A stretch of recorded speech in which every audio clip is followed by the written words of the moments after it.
kandakangandarasika nzira yamu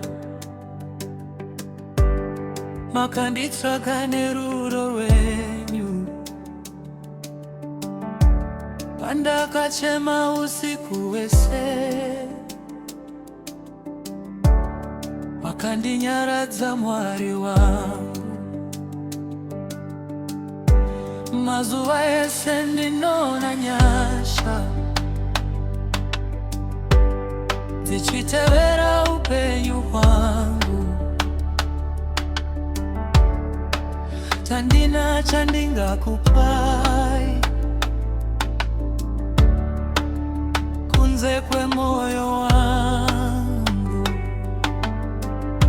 Makandisimudza kubva pasi,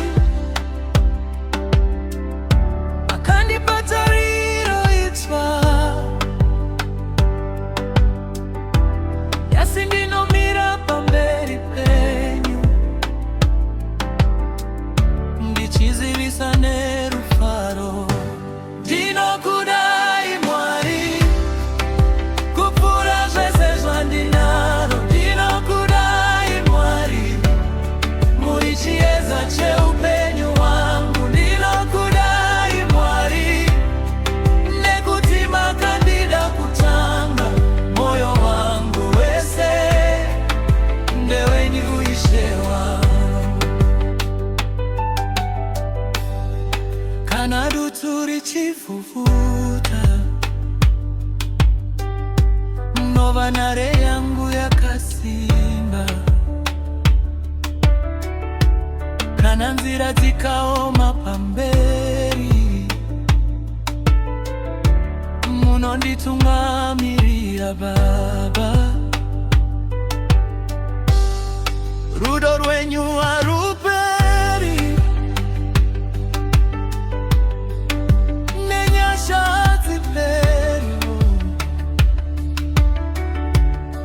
Ndichaimba zita renyu kusvikira pakusingaperi. Makandisimudza kubva pasi, makandipatsa riro itsva, nyasi ndinomira pamberi penyu ndichizivisa nerufaro. Ndinokudai Mwari kupfuura zvese zvandinaro. Ndinokudai Mwari, muri chiedza cheupenyu hwangu. Ndinokudai Mwari nekuti makandida kutanga, moyo wangu wese ndewenyu Ishe wangu. Muneni, muneni Mwari, hamuna akaita semi. Muneni, muneni Baba,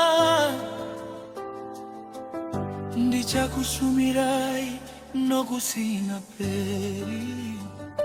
Ndinokudai, ndinokudai, ndinokudai Mwari, mweya wangu unoparidza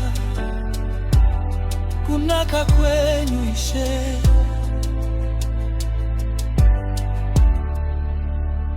Ishe wangu.